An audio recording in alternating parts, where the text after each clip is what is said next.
I see over and over again. I lived it and have been there myself and see it now in clients and entrepreneurs that I work with all the time is that they've put themselves into a box of constraints and they have a particular thing that they sell and they are acquiring funnels or they're acquiring an agency or they're acquiring this thing and they bring it into their box to sell their thing to their certain type of customer. And what I work hard to help folks do is shed the box. And you've put yourself in this frame of mind thinking that you sell a certain person a certain thing. And what I think is brilliant that you've come to appreciate is that no, I am not a person who sells us to a certain person a certain thing. I'm a type of person who has a son and a wife, and I live at the beach, and I'd like to spend as much time flying a kite with my son at the beach because by 4 p.m. he's ready to go fly the kite. And the business is simply a method of funding my lifestyle. And Yeah.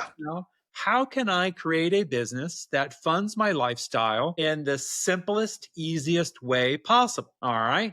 Well, then I'm going to find customers who have an urgent dilemma, and I'm going to choose the ones whose dilemma is the most urgent that I'm going to talk to. And then I'm going to offer them a solution that's priced in a way that it's an easy purchase. It doesn't give me an immediate profit, but what it does is it helps me identify those who are going to, and you're building a systemized process that is simple for you to fulfill. It's simple for your team to fulfill. And now you can get AI to do a lot of it. And Yeah. it's even, and what you do though, is every iteration, you're tweaking the process.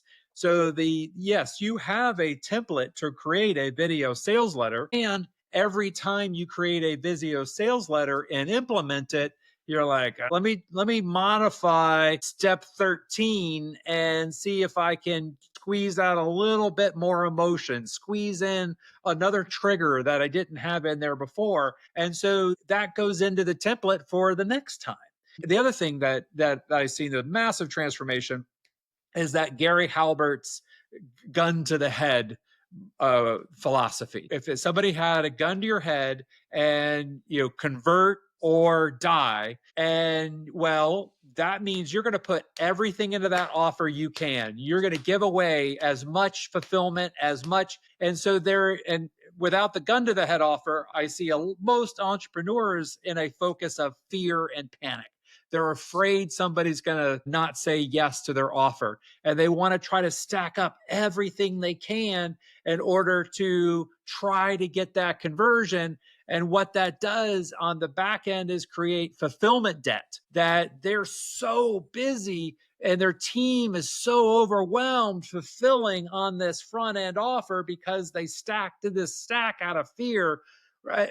And now they've also overwhelming their customer on the front end instead of having a nice trade for a nice amount of money. Instead, you fearfully gave so much that you're now overwhelming your customers on the front end. They don't want any more from you. They're already got the fire hose of delivery. It's like too much. And so now you don't get the opportunity to monetize. One, because you're too damn busy on the hamster wheel of fulfillment.